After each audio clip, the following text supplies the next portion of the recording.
ఖైరతాబాద్ గణేష్ ఎందుకంత ఫేమస్? మొదటిసారి ఖైరతాబాద్ గణేష్ ఎన్ని అడుగులుంది? ఖైరతాబాద్ గణేష్‌ని ఎవరు స్థాపించారు?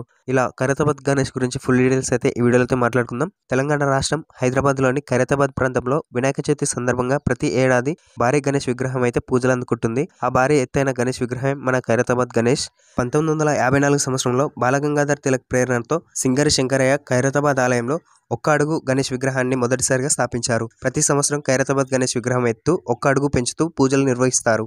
అలా 2024 సంవత్సరం నాటికి ఖైరతాబాద్ గణేష్ విగ్రహం ఎత్తు వచ్చేసి 70 అడుగులు. 1954 సంవత్సరంలో ఒక్క అడుగుతో ప్రారంభమైన ఖైరతాబాద్ గణేష్ 2024 సంవత్సరంలో 70 అడుగులు ఉండగా 2020 సంవత్సరంలో మాత్రం కరోనా కారణం వల్ల 9 అడుగుల విగ్రహానికి అయితే పూజలు అయితే నిర్వహించారు. ఖైరతాబాద్ గణేష్ విగ్రహాన్ని నిర్మించడానికి దాదాపు 1 కోటి వరకు ఖర్చు అవుతుంది. ఇక్కడ వినాయకుడి విగ్రహం నిలబడి ఉండడం ఓ ప్రత్యేక విషయం.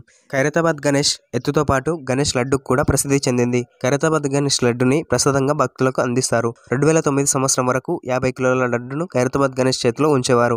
ఆ తర్వాత క్రమక్రమంగా లడ్డు కిలోలను పెంచుతూ వచ్చారు. లాస్ట్ ఇయర్ 2023 సంవత్సరంలో 2000 కిలోల లడ్డుని ఖైరతాబాద్ గణేష్ కి సమర్పించారు. 2015 సంవత్సరంలో 6000 కిలోల లడ్డుని సమర్పించారు. ఇది ఖైరతాబాద్ గణేష్ చరిత్రలో సమర్పించబడిన అత్యంత బరువైన లడ్డు. వినాయక చవితి సందర్భంగా పూజలు అందుకుంటున్న ఖైరతాబాద్ గణేష్ ని 10 రోజుల ఉత్సవంలో దాదాపు 40 లక్షల మంది భక్తులు సందర్శిస్తారు.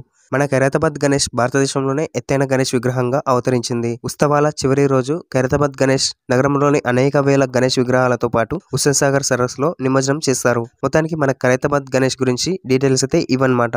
అలాగే మీ అందరికీ వినాయక చవితి శుభాకాంక్షలు. ఈ ఇన్ఫర్మేషన్ అంతా మిగతా వాళ్ళకైతే షేర్ చేయండి. ఖచ్చితంగా కామెంట్ అయితే చేయండి. ఇలాంటి మరెన్నో ఇన్ఫర్మేటివ్ వీడియోస్ కోసం మన ఛానల్ని సబ్స్క్రైబ్ చేసి నోటిఫికేషన్ ఆల్ అయితే పెట్టుకోండి. మరొక వీడియోతో మళ్ళీ కలుద్దాం.